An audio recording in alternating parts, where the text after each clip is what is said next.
বন্ধুরা, এই দেখুন জল দিয়ে আমি ফুটতে দিয়েছিলাম আলু আর এই যে কুমড়োর তরকারিটা।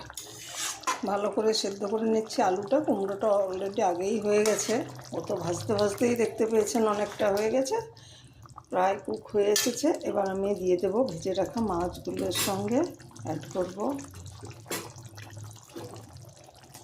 মাছের মাথাটা দিচ্ছি।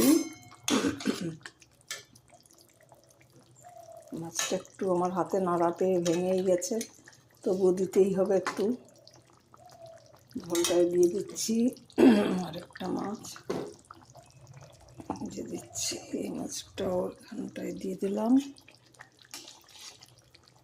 দিয়ে দেবো কুচি করে কেটে রাখা একটু ধনে পাতা, দিয়ে দেবো কাঁচা লঙ্কা।